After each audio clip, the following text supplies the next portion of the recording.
Hey everybody, and welcome to the Ninja Chickens channel. This is episode number 9.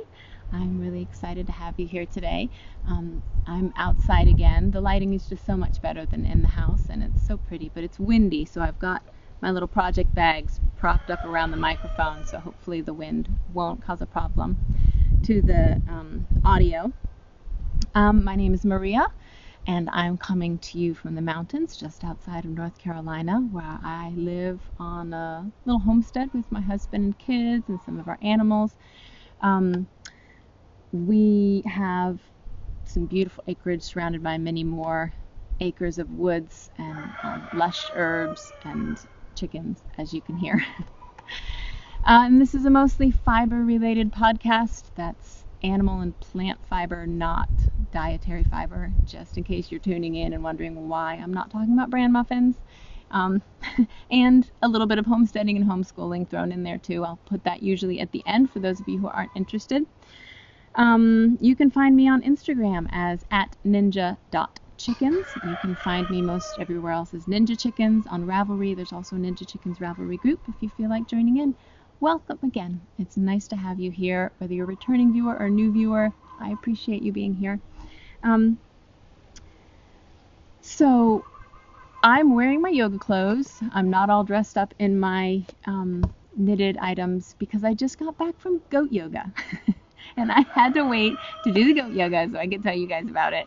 I would have podcasted a couple days earlier, except I wanted to share this with you guys, and I was so excited. The farm where the goat yoga was being held. So I've done cat yoga before, where you go to a yoga studio and the local humane society brought in a bunch of cats and they just wandered around while you were doing yoga, which was really sweet. But cats are much more aloof than baby goats. And this yoga was held at a farm maybe 8 miles from here, which was really nice. I was driving out this morning, super excited thinking about doing yoga with goats, and I realized I was speeding, and I was like, if I get pulled over, I'm going to be late for goat yoga. It was hysterical. So you go to this farm. It's a beautiful farm with just amazing views and gardens and sheep and pretty pond and, like my ideal life. It was just really beautiful. And they had 7 or 8 goats. Little goats. I don't know if they were all young or if they're pygmy goats. I'm not sure. There were some that were definitely babies, and there were some that were a little bit bigger. And they were wary at first of the people all around them, but they just kept weaving in and out as we were doing yoga, snacking on their chips and coming over and tripping over your feet, occasionally nibbling your fingers and toes. And it was really sweet. So they had it set up kind of in the basement, and they tossed hay all around, and you rolled out your yoga mat, and the woman got in the middle, the teacher got in the middle and was walking us through, and she said, I know you guys aren't here for me. I know most of you really aren't here for yoga. You're here to see the goats. So she was super sweet if we felt like taking pictures or videos or just sitting and petting the goats instead of listening to what she was saying. Oh, there's a big frog hopping around behind me. He's going right next to the fire pit. I don't know if you can see him. Anyway, it was just really sweet having them roaming around and bleating while you were doing yoga.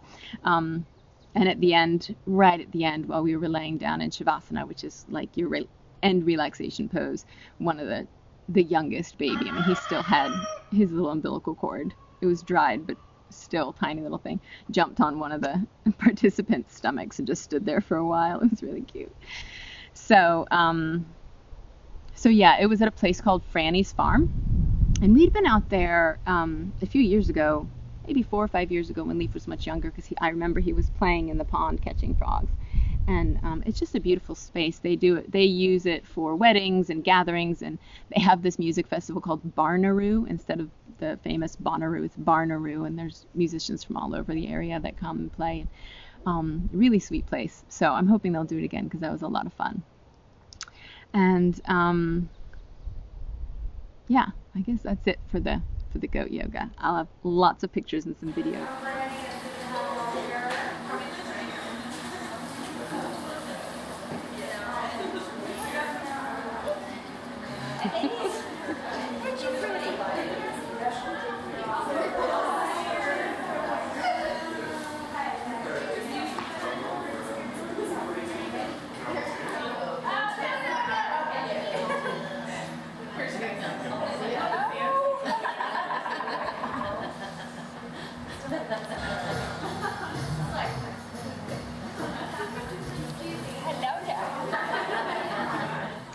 So let's get started with the knitting stuff I just had to talk about.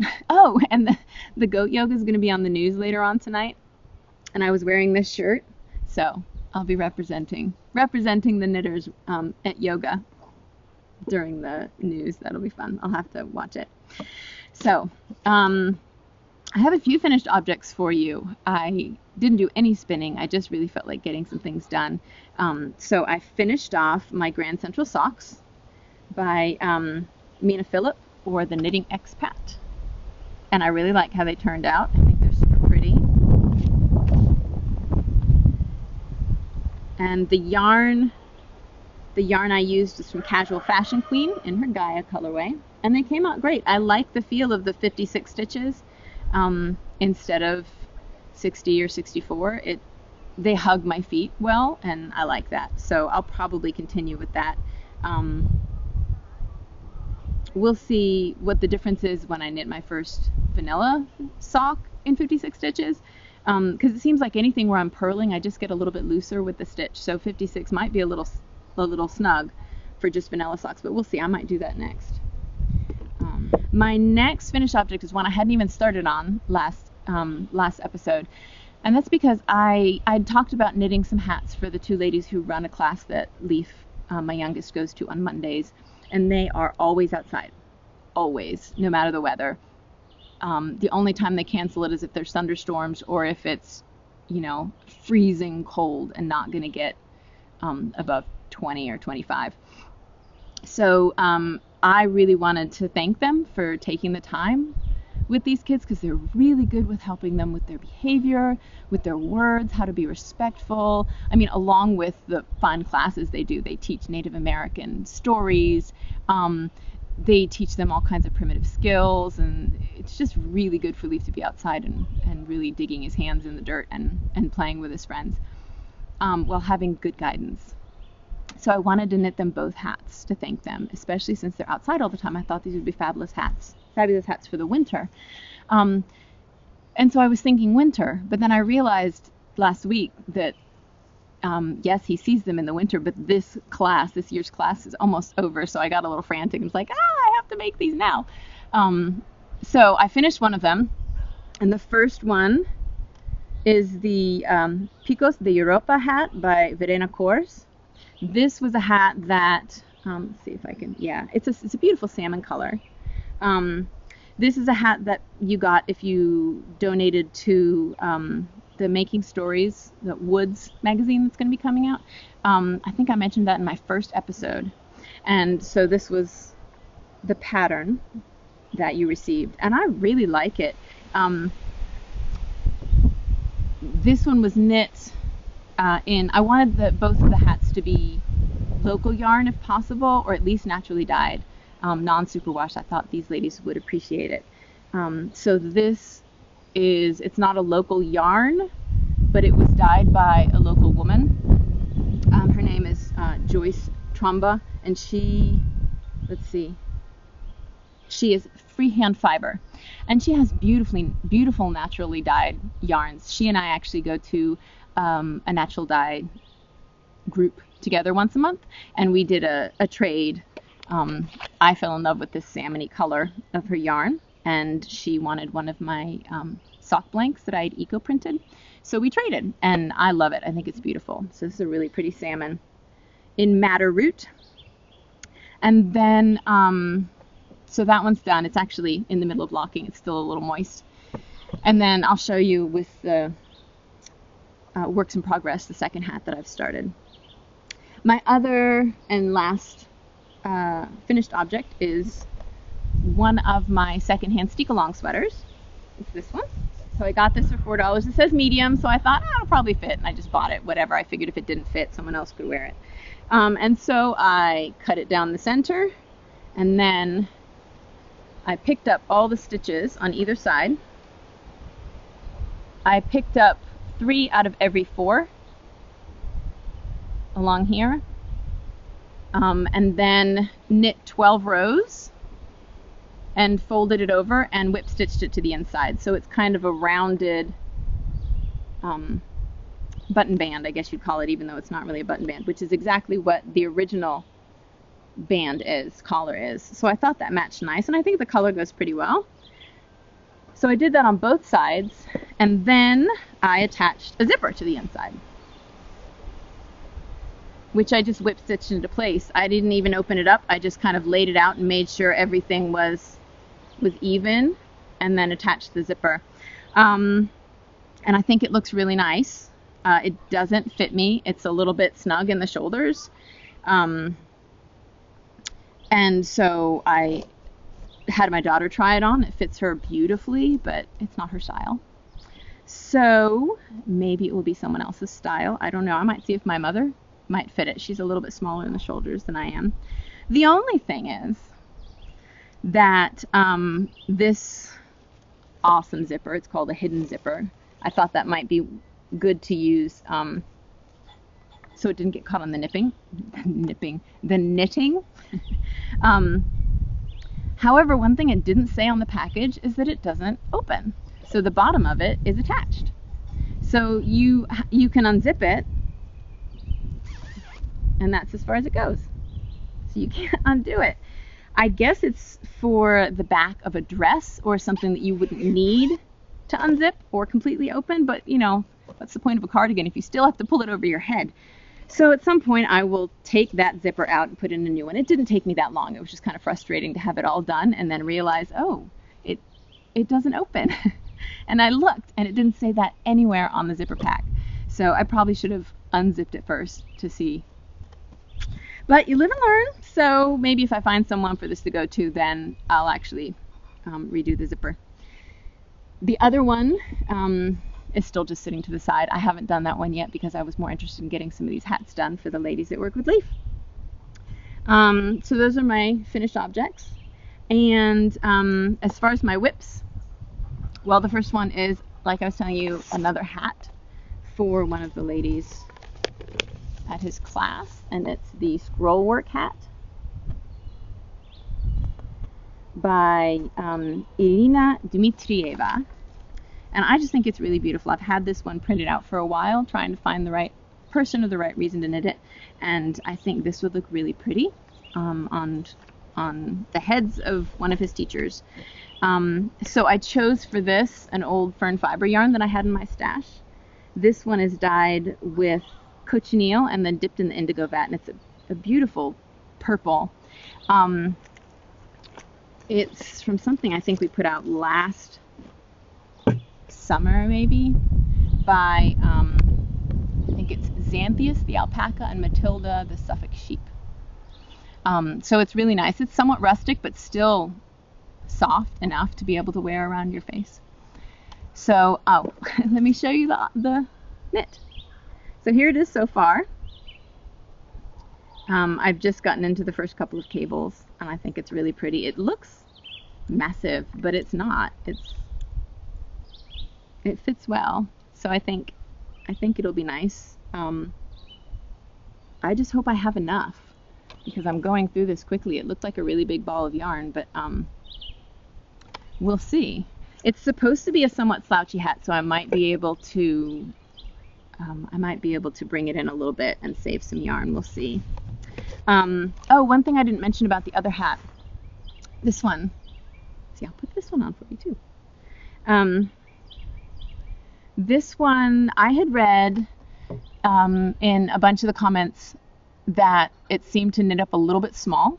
So the yarn that I use is fingering weight, and I'm holding it double, and I'm also knitting the large, or I knit the large. So this was,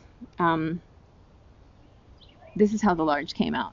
So I think that's totally fine. You know, check your gauge and make sure if you knit this one, make sure that it's not a little too small before you go too far. But I think it's come out nice. And then this one is actually kind of a sport DK that I'm holding double because, again, I'd read in the comments on Ravelry people saying that you could probably use a thick worsted or even an Aran weight and get a nice squishy texture and that it would work well. So that's what I'm doing, and so far it fits well. Let's see. I had showed last time the Kennedy wrap that I was working on in Fern Fibers Seven Sisters linen blend that I was thinking about giving to my mother for the holidays. And I wasn't happy with it. The pattern is great, but I don't like lace that much. Well, the kind of lace where you're doing a lot of yarn overs, and if the last row doesn't exactly match with the next row, it just totally messes up the whole pattern. And I'd done 3 repeats of lace, and at the end of every single row, somehow I wasn't where I was supposed to be, and I just kept messing up. And I don't know if yarn overs were slipping off my needles and I wasn't catching it or what, but I just decided not to do it. I've had an idea in my head for a design for a type of wrap where you basically knit a very long rectangle and then attach one of the sides so it sits, goes over your head and sits kind of like a triangle in the front and back. And I've had an idea for that for, I don't know, maybe a year, that I've been wanting to do light and airy in a linen. So I think I'm going to do that, and I've come up with a basic stitch that I think would be nice to go along the edge. So yeah, I'll keep you up to date with that, and if it comes out well, then maybe I'll just put it up for free on Ravelry for you guys. I think it'll be real pretty, especially in that blue. But I have some time to work on that, so I might get started. Sorry about the noise. That's cookie dough rubbing against one of the chairs.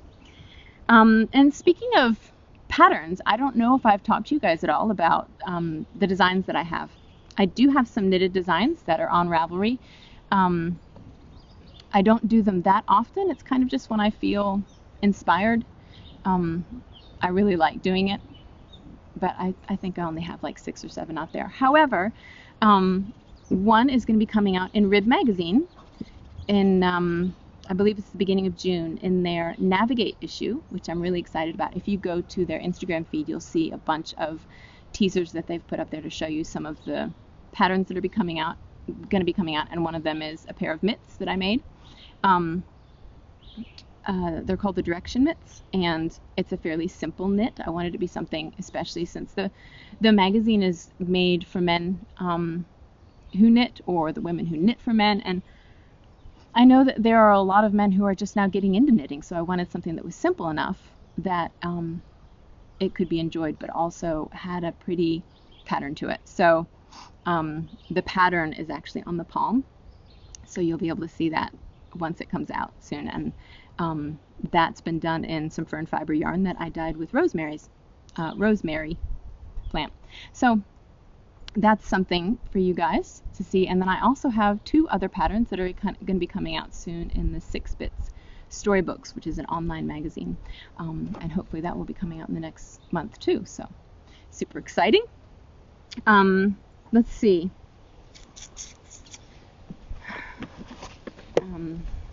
Make sure I've covered everything.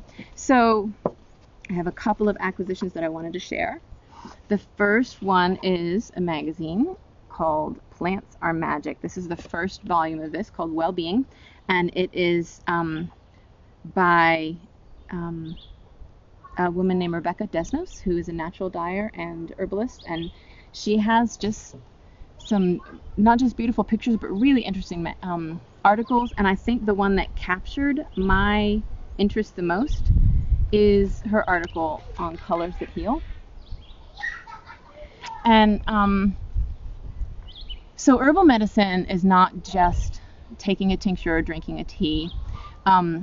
There's so many ways that you can bring herbs into your body for medicine, and there's essential oils, there's plant spirit medicine, there are many different ways to absorb their medicine, and some of it might just be energetic.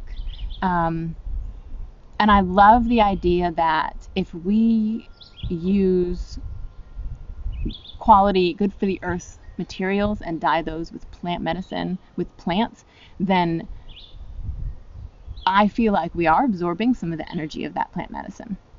Any of you who use homeopathics, I think, would definitely be able to get this. I know it sounds kind of woo-woo, especially in a society where we're used to taking a pill to fix us, that the energy of a plant could be infused into something that you wear. But I guess if you think about how you feel when you step outside into the woods when you've had a stressful day, or just bare feet on the ground, or smelling lilacs or whatever, how that changes your mood, how that changes your attitude. That's plant medicine. So I loved the article in here on colors that heal, and the thought that maybe I would get some nice organic cotton bed sheets and figure out what I wanted to dye them with that would be plants that were good for maybe good for the immune system, or good for sleep, or relaxing your stress, or things like that, so we could sleep wrapped in those sheets every night. How cool would that be? Maybe our pillowcases are a different plant, or maybe mine's different than my husband's. And we have something good for the brain, or something good for sleep in our pillowcases, and something good for relaxing the muscles, or a bunch of different things in our sheets. I just think that sounds really cool. And whether that seems plausible, that we can absorb the healing from the plants through dyed sheets, they're still going to be really cool looking. They're still going to be really beautiful sheets. So that may be a project coming up that I'm going to tap into. But anyway, the Plants Are Magic, really nice magazine. Let me show you some of the other pictures in here. A plant collector, about a florist, making memories with plants as we nourish our gardens. It nourishes ourselves. Just so much in here. So check it out. I'm excited to see the next one that comes out. It's a really thoughtful magazine. The other thing that was extremely thoughtful that I received from a woman who I've been following on Instagram for a while, and I just bawled when I got this, because I couldn't believe she would take the time to do this. There's a woman on Instagram named Giada Rose, and she goes by Rose Witchery, and I've actually shown some of her prints before that I got of a woman spinning and a woman standing next to a sheep. I don't know if it's the faces of the women and the men that she draws, or there's just something really magical about the pictures. Something that makes me feel a little bit closer to that magical person that I see myself as in the back of my head, if that makes any sense. That person that might be able to connect with the plants, or have a special relationship with animals, or make herbal medicine. Her drawings bring me back to that. They make me feel that little bit of magic, if that makes any sense. So she announced a few weeks ago that she had decided, after a lot of encouragement, that she wanted to do a tarot deck out of her paintings, which I thought was a fabulous idea. I mean, not only would it be fun to play with the tarot deck, but you'd have all these gorgeous paintings and different meanings and all in a deck. So I thought it was really, really great. And I sent her some support and words of encouragement and a small donation towards this project. And she gifted me a painting in return. And I don't know if you guys will recognize, if you follow my Instagram feed, but this is taken from a picture that I had posted of me sitting in a new Fair Isle sweater dress that I'd knit. And she put the knitting in the picture and then added a chicken for the ninja chickens, and I love it. This isn't a copy. This is hand done. I mean, if you look up close, look at the hair. Will that focus? The hair has super detail in it. The knitting, so many little stitches. It's absolutely gorgeous. I mean, the hair's even got color. There's purple at the roots, and there's blues and greens throughout it. It's amazing. If you have not checked out her Instagram feed, you should. It's at Rose Witchery. It's just beautiful. I can't speak more highly about how touching her paintings are. Yeah. So that is that. So let's see. I think we're to more of the chit-chatty section. So I'm going to be talking a little bit about things that we've done over the last couple of weeks, and things that are going to be happening. Let's see.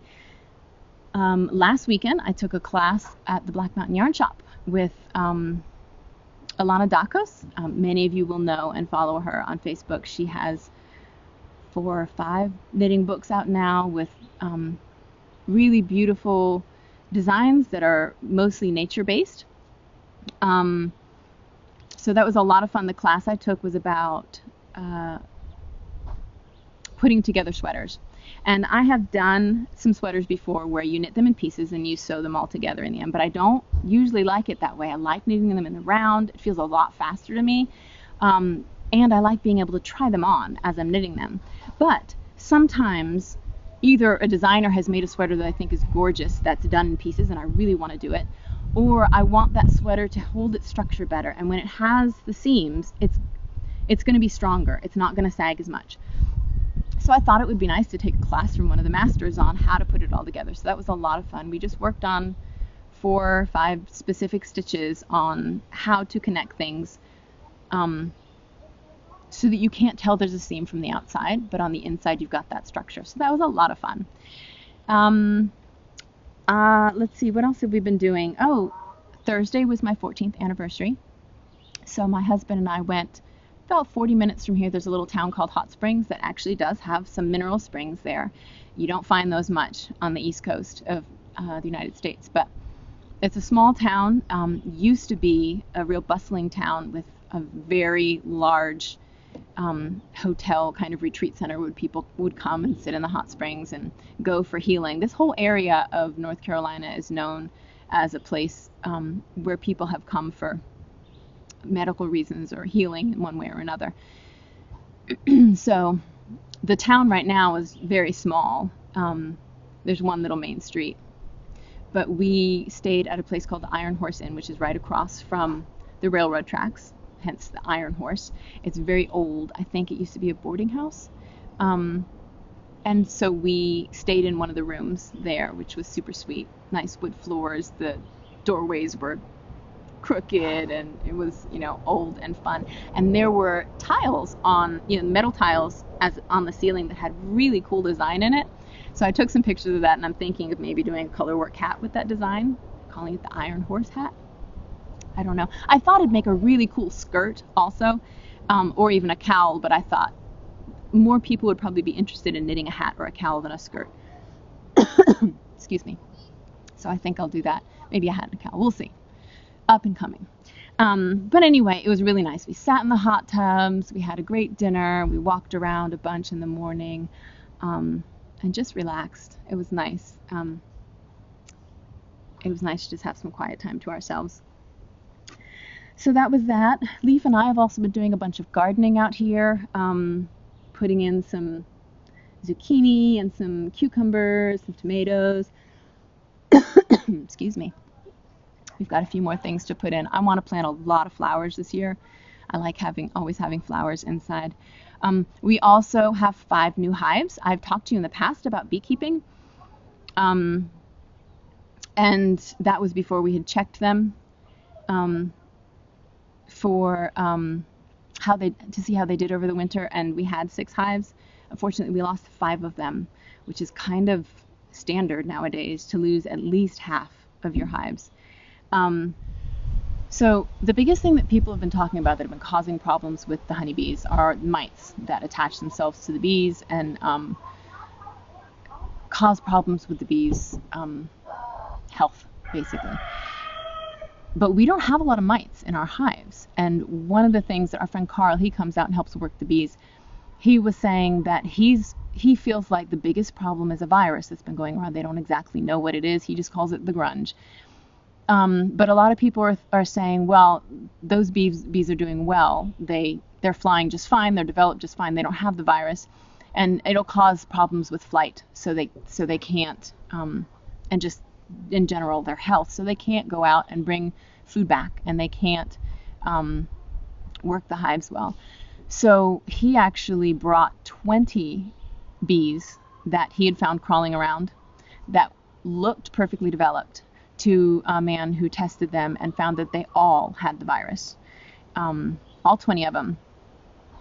And so he's working with, there's a lot of harsh chemicals that people are working with, but they say, well, nothing's going to get rid of the virus. It's a virus. Either the bee gets, fends it off or it doesn't.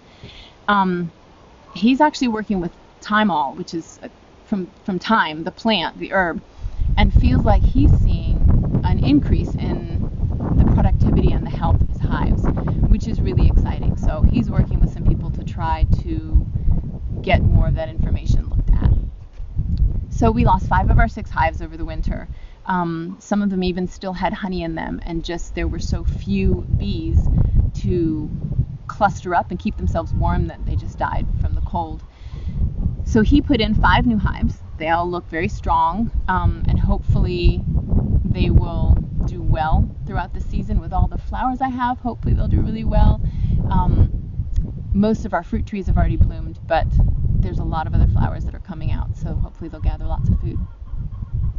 So it's nice to have them back on the land. I love hearing the buzzing that goes around when you're outside near a flower bush. I think that's it, other than I'm going to be this next weekend at Maryland Sheep and Wool, so if you're there, please say hi. I'll have a little bit more color in my hair because a friend of mine who's a hairstylist is experimenting with some new dyes, and so I told her she could use my hair. So I'll probably have some more purples and blues in my hair. But I'll be there. I'm going on both days, Saturday and Sunday, and there's a podcaster meetup, I think in the cafeteria at 2:30. I'll put that down below, or right here, just so you know for sure when it is, if you wanted to come and meet podcasters. But yeah, it looks like it's going to be a lot of fun. I'm super excited. And then afterwards, I'm going to be staying with a friend during the festival, who was nice enough to offer her house up. And then afterwards, I'm going to be heading to a farm, the Prado de Lana farm, with awesome Amanda to snuggle on some of her baby sheep and hang out with her for a bit. So I'm really excited about this coming weekend. And I hope you all are doing really, really well, and that you're enjoying your knitting or your spinning or whatever fibery endeavors that you are doing. And I will see you again in a couple weeks. See you later.